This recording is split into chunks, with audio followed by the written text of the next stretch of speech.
샬롬 삼국지 10권 11번째. 여럿이 그 별을 보니 그 빛이 흐리고 어두우며 금세 떨어질 듯 흔들거리고 있었다. 공명은 다시 칼로 그 별을 겨누며 입으로 무언가를 읊었다. 그리고 읊기가 끝나자 급히 장막 안으로 돌아가더니 곧 정신을 잃고 쓰러졌다. 장수들이 놀라 허둥거리고 있는데 상서 이복이 다시 돌아왔다. 이복은 공명이 정신을 잃고 쓰러져 말을 못하게 된 걸 보고 크게 소리내어 울며 탄식했다. 내가 나라의 큰일을 그르쳤구나. 그러나 공명은 얼마 안 돼 다시 깨어났다. 겨우 눈을 떠 주위를 돌아보다가 이복이 되돌아와 침상 곁에 있는 걸 보고 힘들여 목소리를 짜냈다. 나는 진작 공이 되돌아올 줄 알았어. 이복이 고마워 어쩔 줄 모르며 공명에게 말했다. 저는 원래 승상께서 돌아가신 뒤에는 누구에게 큰일을 맡겨야 하는가를 물어보라는 천자의 명을 받들고 왔습니다. 그런데 바쁘게 설치다 그걸 여쭙지 못하고 여길 떠났기에 이제 다시 돌아온 것입니다. 내가 죽은 뒤에는 장관을 나 대신으로 쓰는 게 좋을 것이요. 공명이 미리 생각해 둔 대로 밝혔다. 이복이 다시 물었다. 장관 다음으로는 누가 좋겠습니까? 비유로 하여금 있게 하면 될 것이요. 그 뒤에는 어떻게 했으면 좋겠습니까? 이복이 한 번 더 물었으나 공명은 더 대답이 없었다. 심상찮게 느낀 장수들이 다가가 보니 이미 공명은 숨져 있었다. 때는 건흥 13년 가을 8월 14일이요. 공명의 나이 54이었다. 뒷날 두공부는 시르지어 공명을 노래했다. 어젯밤 별 하나 길게 진치 앞에 지더니 이 아침 선생이 돌아가신 소식을 듣네. 위엄서린 장막에서 호령소리 안 들리니 누가 다시 기린대에서 공명을 드러내리. 문하에 3,000개 겉대이 남았고 가슴속에 10만 대병도 뜻같지 않구나. 풀리 푸르러 보기 좋고 날도 말 것만 반겨 맞는 노랫소리 이제 다시 들을 길 없네. 백낙천도 또한 읊었다. 선생은 자취 감춰 숲속에 누웠으나 밝은 주인 삼고 조료로 찾아왔네. 물고기 남양에 이르러 마침내 물을 얻고 용이 하늘 밖을 날자 장마가 쏟아졌다. 주인은 어린 자식 당부 예절 다하고 신하는 나라 위에 충의를 기울였네. 앞뒤에 줄사표 이제껏 남아 읽는 이의 옷 눈물로 적게 한다. 족의 장소 교유를 지난 요립이란 사람이 있었다. 스스로 이르기를 제주가 공명을 따를 만하다 하고 늘상 벼슬이 낮은 걸 불평하며 공명을 원망에 마지 않았다. 이에 공명은 벼슬을 떼고 문산으로 내쫓아 버렸는데 공명이 죽었다는 소리를 듣자 요립이 울며 말했다. 내 이제 좌임 옷깃을 왼쪽으로 매는 거 미개함 또는 서민을 뜻한다. 좌임으로 끝나겠구나. 누가 나를 다시 써주겠는가. 전에 죄를 짓고 공명에게 쫓겨난 이엄도 또한 슬퍼에 마지 않았다. 큰 소리로 울다가 병이 들어 오래잖아 죽었다. 공명이 다시 나를 써주어서 전에 지은 죄를 씻을 기회를 얻게 될 줄 알았다. 그런데 이제 공명이 죽고 말았으니 누가 나를 써주겠는가. 그게 죽기 전에 이엄이 뇌까린 탄식이었다. 원미지도 치를 지어 공명을 노래했다. 난세를 다스려 위태로운 주인 돕고 어린 주인 맡기는 명 애로써 봤다. 빛나는 제주 관중과 아기보다 낫고 묘한 계책 손자와 오자를 앞섰다. 늠름하구나 줄사표 당당하다 발진도 공과 같은 큰 덕 지느니 얘와 지금 어디에 있으리. 하지만 이는 옛사람들의 감상이고 뒷날에 이르러서는 다른 이야기도 들린다. 요즘 유행하는 민중사과는 조조를 재평과 함께 아울러 유비 집단 특히 제갈령에 대한 비판과 의심을 여러 가지로 제기하고 있다. 한나라는 불황당 몰입에 폭립배들을 관리로 등용하여 백성을 수탈하기 시작했을 때부터 이미 부도덕한 계급 집단이었을 뿐이다. 그 한나라를 뒤엎은 조조를 찬탈자로만 보는 것은 옳지 않다. 일찍이 중국의 광말약이 그런 말을 한 이래로 복권되기 시작한 조조는 이제 혁명가 또는 민중의 대변자로 추켜 세워지기까지 한다. 그리고 거기 따라 유비 집단은 이미 무너지기 시작한 가치체계의 고집스레 매달린 보수주의자들이고 부패하고 타락한 왕조를 되일으키려고 애쓴 반동 집단으로까지 격화되며 그 핵심 인물이 제갈량도 비슷한 처지에 놓이고 만다. 곧 반동 집단의 이념과 논리를 제공한 몽상가 또는 대의보다는 일신의 입신양명을 위해 인재가 풍부하고 지배체제에 기반이 잡힌 위나 오보다는 후발 세력 집단으로 인재란에 허덕이는 촉을 택했을 뿐인 야심가로부터 비판한다. 과연 조조가 한 일 중에는 민중사적 측면에서 볼만한 게 많고 혁명가나 개혁자의 모습도 뚜렷하다. 그러나 그 자체가 한 야심가 독재자 그리고 권위주의자인 조조의 꿈을 이루기 위한 수단이었다면 과연 그에게 민중적이란 말을 쓸 수 있는지 의문이 갈 수도 있고, 또 자신은 순수하게 민중적인 의지로 그 모든 일을 했다 쳐도 그는 만년이나 그의 권력을 바탕으로 세워진 위왕조 또한 앞세대의 부패와 무능을 답습하고 있는 걸 보면 아무래도 조조를 무턱대고 축혀 올릴 쪽도 무리가 있는 성쉽다. 하지만 여기서 더욱 중요한 것은 그 반대편에 선 제갈량에 관한 논의이다. 먼저 그를 의심하고 비판하는 논의부터 차근차근 들어보자. 요즘 논자들은 주로 연희를 통해 빛나는 제갈량의 신화들을 통속적인 상상력이 빚어낸 허구라는 데 의견이 일치하는 것 같다. 예를 들어 그의 뛰어난 정신적 식견을 보여주는 3분 전화론만 해도 제갈량의 독장이라기보다는 당시 형주 양주의 고급한 식자층에게는 간간히 얘기되던 논의 중의 하나였다고 하며, 그한 근거로 제갈량보다 먼저 정사에서 노숙의 송건에게 똑같은 내용의 말을 한 적이 있음을 든다. 꼭 믿을 만한 것은 못되지만 위략이란 책에서는 그 유명한 삼고초려도 정면으로 부인하고 있다. 또 유비와 제갈량의 만남은 유비가 제갈량을 찾아간 것이 아니라 오히려 제갈량이 그 지방의 몇몇 선비와 더불어 유비를 찾아갔다는 것이다.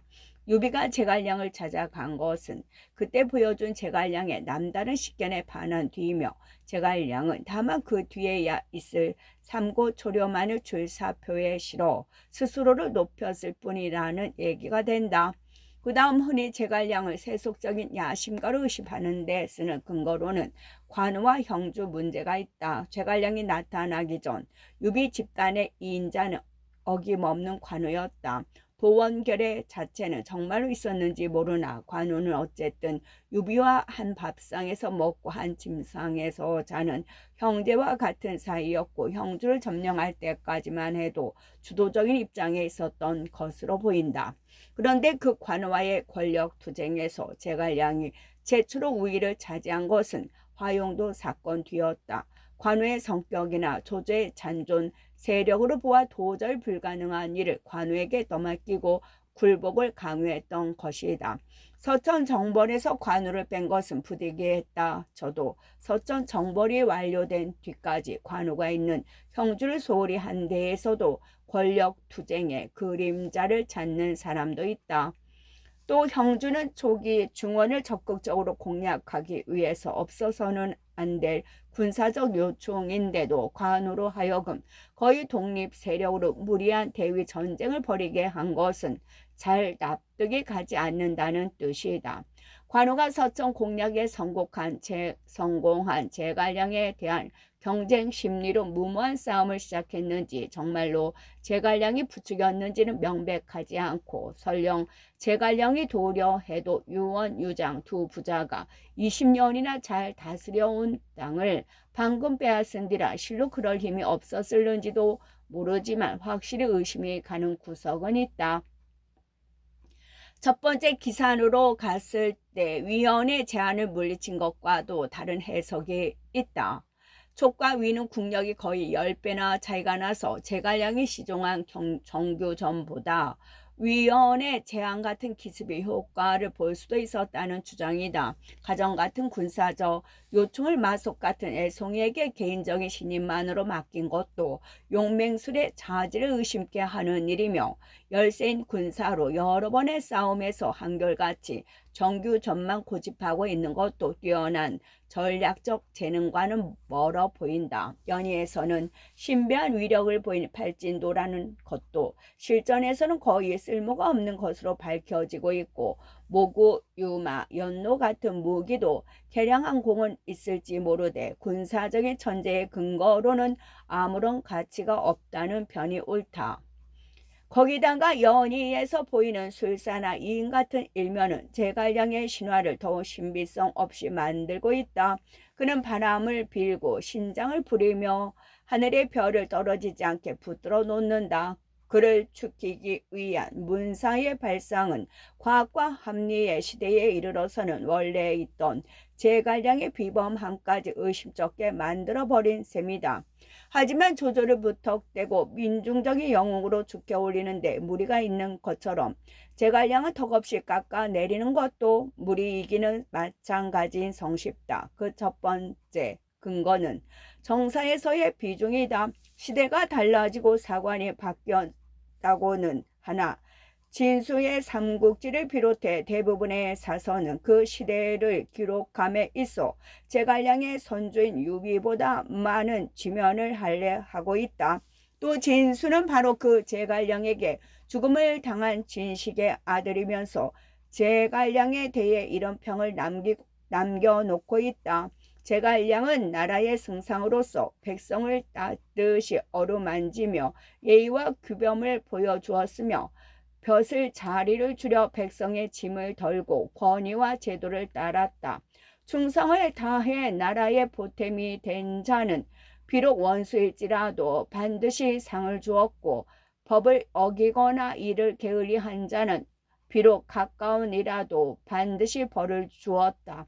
죄를 지었더라도 스스로 잘못을 빌고 용서를 구하는 자는 비록 그 죄가 무거워도 놓아주었으며, 교묘한 말로 변명하려 드는 자는 비록 그 죄가 가벼워도 반드시 벌 주었다. 작은 일을 작다 하여 보상하지 않는 일이 없고, 나쁜 짓도 작다 하여 꾸짖지 않는 일이 없었다. 모든 일을 곰곰이 살펴 행하고 사물의 그 근본을 헤아려 다스렸다. 명분을 따르되 실질도 잃지 않았고, 거짓된 것은 아예 입에 담지 않았다. 마침내 나라 안에 모두 두려워하기도 하고 좋아하기도 했는데, 다스림과 죄줌이 비록 엄해도 그를 원망하는 사람은 없었다. 마음 씀씀이 공평하였으며 경계하는 것과 권하는 것이 뚜렷해서였다. 실로 다스림이 무엇인지를 아는 뛰어난 인물이었다 할 만하다. 관중이나 소아에 견줄 만하다. 제갈량이 젊어 몰두했던 법가의 한 이상을 보는 듯하다. 거기다가 한 나라의 승상이면서 재산이 겨우 뽕나무 800구례 예, 바쉰떼기라는 그 검소와 무욕을 상기하며 그 또한 함부로 말하기는 어렵다. 무엇보다 먼저 염두에 둘 것은 초계 국력에 관련된 그의 군사적인 입장이다. 통상으로 제갈량이 대위전에 동원한 병력은 초계 전력에 가까웠다. 사마이처럼 위의 병력 일부만 가지고 나온 경우에는 군사적인 모험도 가능하고 기공도 써 볼 수 있다. 그러나 자기가 이끈 병력의 승패가 나라의 흥망과 직결된 제갈량의 입장에서는 모든 작전에서 신중하고 세밀하지 않을 수 없었다. 따라서 그 이유만으로도 위원의 제안을 무시한 공명의 정당성이 발견되며 군사적인 무능에 대한 변명이 가능해진다. 거기다가 오히려 국력이 거의 10배나 강한 위를 상대로 싸우면서도 오히려 공세로 일관하고 있음을 보면 비범한 군사적인 재능까지 확인할 수가 있다. 야심가로서 그가 받는 의심도 대개는 뒷사람의 공론인 듯한 혐의가 짙다. 지난날의 동학들이 위나라에서 아직도 하찮은 벼슬 자리에 머물러 있다는 소문을 들을 때마다 도대체 그 나라에는 얼마나 많은 인재가 있길래 하고 탄식했다는데 그것은 그의 선택이 반드시 자신을 비싸게 팔 수 있다는 이점만을 보고 이루어진 것이 아님을 은연중에 엿볼 수 있게 한다. 또 그가 권력 추구에만 급급한 야심가였다면 마침내 대권을 잡은 뒤에는 반드시 보상 심리에 따른 형태가 있어야 하는데 그 점에서도 그는 결백하다.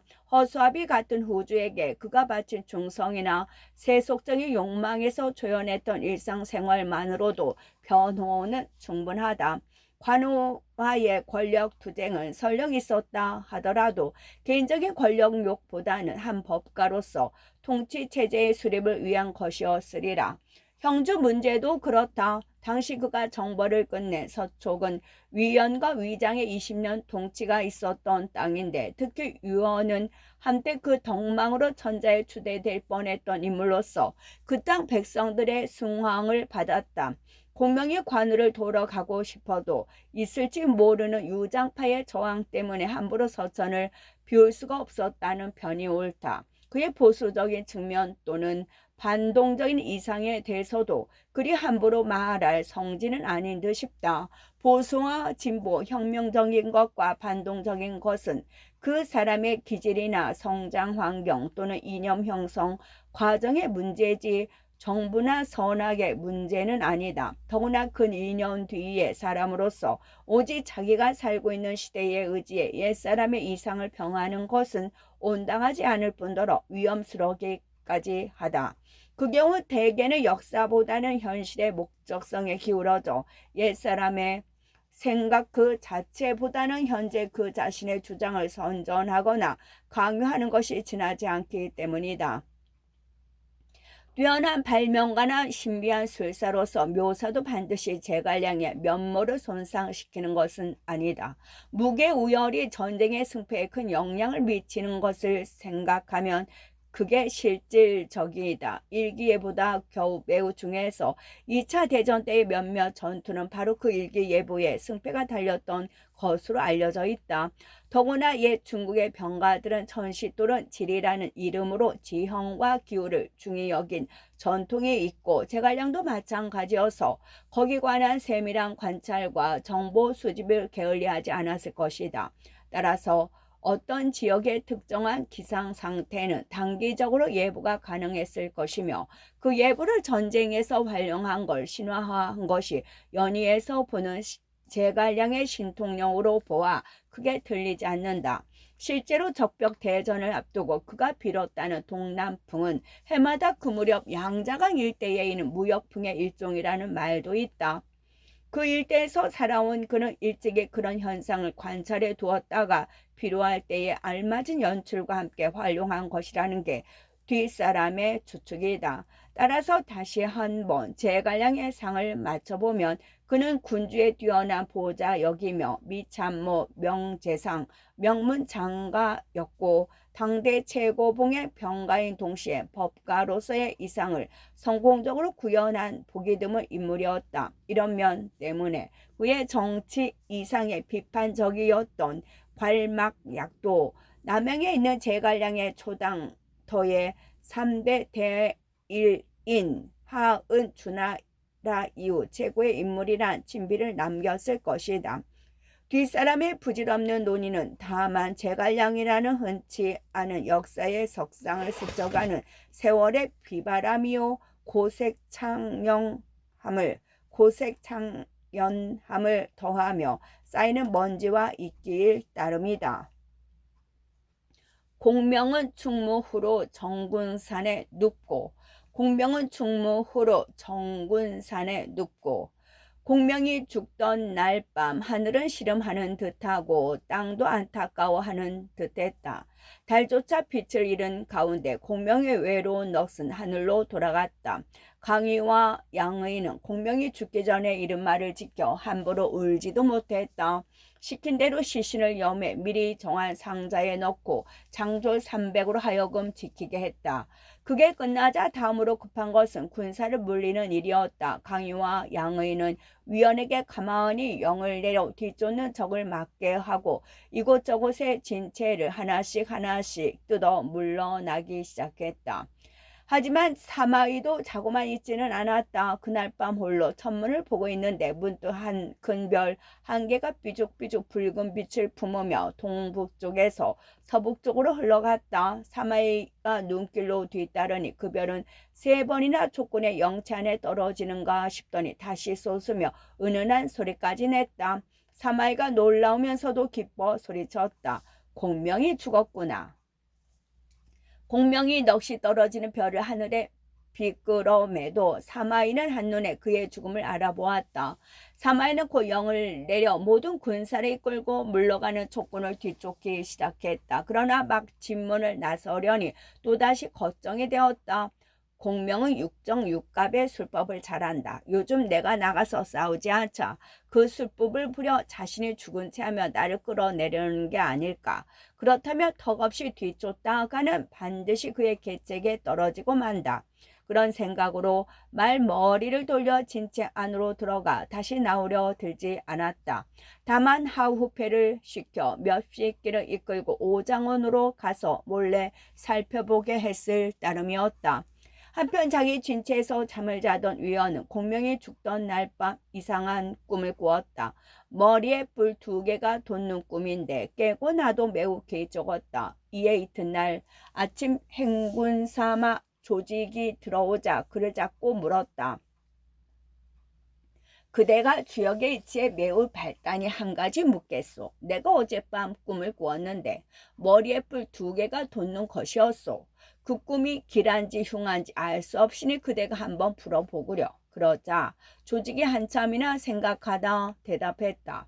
그거 대단히 좋은 꿈입니다. 기린도 뿔이 있고 정룡도 머리에 뿔이 있으니 이는 바로 장군께 큰 변화가 있어 용이 하늘에 오르듯 높이 되실 징조시다. 그 소리를 들은 위원은 몹시 기뻐했다. 만약 공의 말처럼 된다면 그때는 한턱 크게 내겠소. 그렇게 말하며 조금도 조직을 의심하지 않았다. 하지만 실은 그 꿈이 결코 길몽은 아니었다. 위원 앞을 물러난 조직은 얼마 안가 길가에서 상서 비우를 만났다. 비우는 공명의 죽음을 위원에게 알리러 가는 길이었다. 아침 일찍 어디 갔다 오시오? 비우가 그렇게 묻자 조직이 숨김없이 털어놓았다.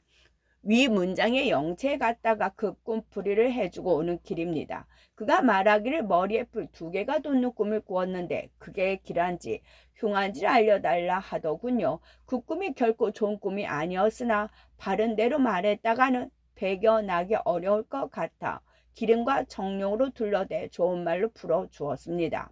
그 꿈이 좋은 꿈이 아닌 줄은 어떻게 아시오? 비유가 다시 그렇게 물었다. 조직이 가만히 일러주었다.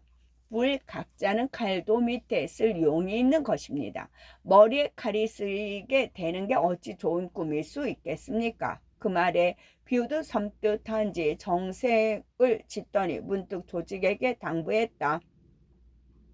공은 이 얘기를 딴 데 새나가지 않게 하시오. 그렇잖아도 위원이 어떻게 나올까를 걱정하며 가던 길이라 더욱 그랬는지 모를 일이었다. 조직과 헤어진 비유는 얼마 뒤 위원의 영체에 이르렀다. 비유가 곁에 있는 사람들을 모두 물러가게 한 뒤 위원에게 조용히 알렸다. 간밤 삼경 무렵에 승상께서 돌아가셨소. 그리고 놀란 위원이 무엇라고 묻기 전에 다시 이었다.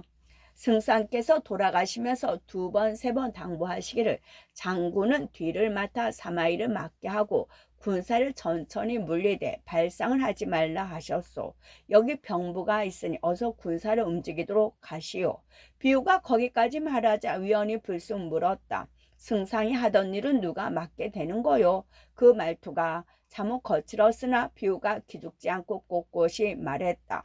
승상께서 하시던 일은 모두 양이에게 맡기셨고 군사를 부리는 데 관한 것은 모조리 강유에게 전하셨소.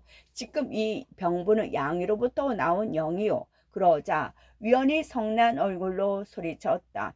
승상은 비록 죽었으나 나는 아직 살아있소. 양이는 한낱 장사에 지나지 않는데 어찌 그같이 큰 일을 해낼 수 있단 말이오. 그는 그저 승상의 시신이나 모시고 서천으로 가서 장례나 잘 치르라 하시오. 나는 군사를 이끌고 사마이를 저 공을 이루도록 애써 보겠소. 아무리 승상의 유명이 있었다 하지만 어찌 그 한 사람의 말만 들어 나라의 큰일을 그르칠 수 있단 말이오. 그래도 승상께서 돌아가시면서 남긴 말이니 우선은 그대로 따라 물러나는 게 좋겠소. 어겨서는 아니 될 것이요. 비유가 다시 한번 승상을 내세워 그렇게 말해 보았으나 소용없었다. 위원이 더욱 성을 내며 목청을 높였다. 만약 첫 번째 기상으로 나올 때 승상이 내 계책을 따라 주었으면 장안은 벌써 오래전에 우리가 차지했을 것이요. 거기다가 지금 나는 전 장군과 정서 대장군 남정후의 몸이요. 어찌 한낱 장사 따위의 뒤나 지켜주고 있으란 말이요. 이에 비유는 하는 수 없이 좋은 말로 위원을 달랬다. 비록 장군의 말이 옳다 해도 가볍게 움직여서는 아니되오. 그랬다가는 저게 비웃음거리가 되고 말 것이 왜다. 잠깐 기다려주시면 내가 양이에게로 가서 그를 달래보겠소. 그리하여 양이로 하여금 병거를 모두 장군께로 넘기게 하면 되지 않겠소. 그러자 위원도 기가 솔깃한지 비유의 말을 따라주었다. 그런 위원을 두고 급히 대체로 돌아간 비유는 양이를 찾아가 위원이 한 말을 모두 전해주었다. 그러나 양이는 별로 걱정하는 기색이 없었다. 승상께서 숨을 거두시기 직전 내게 하신 말씀 가운데 하나가 위원이 딴 뜻을 품고 있다는 거였소. 이제 내가 병부를 그에게 보낸 것도 실은 그의 마음을 떠보기 위함에 지나지 않았소. 과연 승상께서 말씀하신 대로구려. 뒤를 끊어주는 일은 강백약에게 맡기면 되니 너무 걱정하지 마시오. 그리고 자신은 공명의 영구를 모시고 앞서 떠나면서 강유로 하여금 뒤에 남아 추격해오는 적을 막게 했다. 천천히 군사를 물리는 게 모두가 공명이 죽기 전에 일러준 대로였다. 한편 위원은 시간이 오래 지나도 비유가 돌아오지 않자 불쑥 의심이 났다. 마대에서 수십 기를 이끌고 가서 대체 쪽을 살펴보게 했다. 얼마 후에 마대가 돌아와 알렸다. 후군은 강유가 도맡아 거느리고 있고 전군은 이미 대반이 골짜기로 물러나고 있었습니다. 그 말에 위원이 불같이 성이나 소리쳤다. 그 떡거머리 선비놈이 나를 속였구나. 내 반드시 그놈을 죽이고 말겠다. 그래 놓고는 문득 마대에게 은근하게 물었다. 공도 나를 도와주겠소. 저 또한 일찍부터 양에게 품은 한이 있습니다. 장군을 도와 함께 싸우겠습니다. 마대가 선뜻 그렇게 대답했다.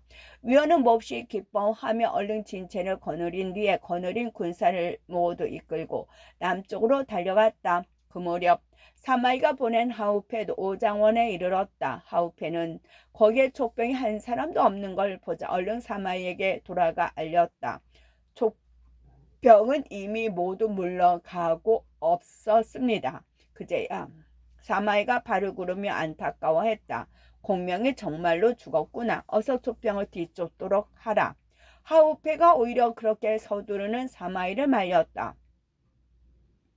도둑께서는 가볍게 적을 뒤쫓아 나서지 않으시는 게 좋겠습니다. 편장 하나쯤을 먼저 보내도록 하시지요. 아니다. 이번에는 반드시 내가 가야 한다. 사마이는 전에 없이 고집을 부리며 두 아들과 함께 전군을 들어 오장으로 달려갔다. 사마이가 이끈 위에 장졸들은 함성 소리도 드높게 족의 영체를 덮쳤다. 정말로 족병은 하나도 눈에 띄지 않았다. 사마이가 두 아들을 돌아보며 말했다. 너희들은 뒤처진 군사를 보라 쫓아오너라. 나는 먼저 나아가겠다. 이에 사마소와 사마사는 뒤에 남아있는 군사들을 내몰아 사마이가 앞선 군사만 거느린 채 먼저 달려갔다. 사마이가 어떤 산 아래 이르니 멀지 않은 곳에 족병이 보였다. 사마이가 더욱 힘을 내 뒤쫓는데 후련한 소리 보양과 함께 포양이 들리며 산 뒤에서 함성이 크게 울렸다. 족병이 호련 깃발을 돌려 세고 북소리를 높이며 되돌아서는 것이었다. 나물 그늘에서 드러난 군중의 큰 깃발에 쓰인 글씨는 이러했다. 한승삼 무향우 제갈량.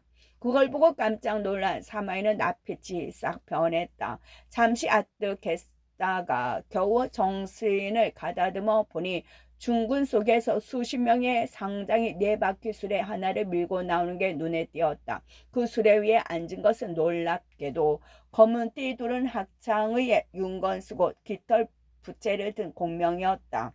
공명이 아직 살아있구나. 그것도 모르고 적지 깊숙이 뛰어들었으니 이제 정말로 그의 계책에 떨어졌다. 모두 어서 물러나라. 놀란 사마이가 그렇게 소리치며 말 고피를 당겨 돌아서려 하는데 등 뒤에서 강유가 큰 소리로 외쳤다. 적장은 달아나지 말라. 너는 이제 승상의 계책에 걸려들었다. 그 소리에 위병들은 어리에 빠지고 넋이 흩어지는 듯했다. 갑옷 투구를 벗어던지고 창칼을 내동댕이 친 채 제 한 목숨 건지려 달아나기 바빴다. 그 북새통에 위병은 저희끼리 밟고 밟혀 죽은 자만도 그 수를 헤아리기 어려울 지경이었다. 사마이가 그런 군사를 돌볼 틈도 없이 되돌아서 내달았다. 50리를 넘게 달린 뒤에야 겨우 등 뒤에서 뒤쫓아오는 두 위장의 목소리를 알아들을 수 있었다. 도둑께서는 너무 놀라지 마십시오. 이제 족병은 없습니다. 두 장수가 사마이의 말 고삐를 잡으며 그렇게 소리쳤다. 버트 정신이 돌아온 사마이가 머리를 어루만지며 그들에게 물었다.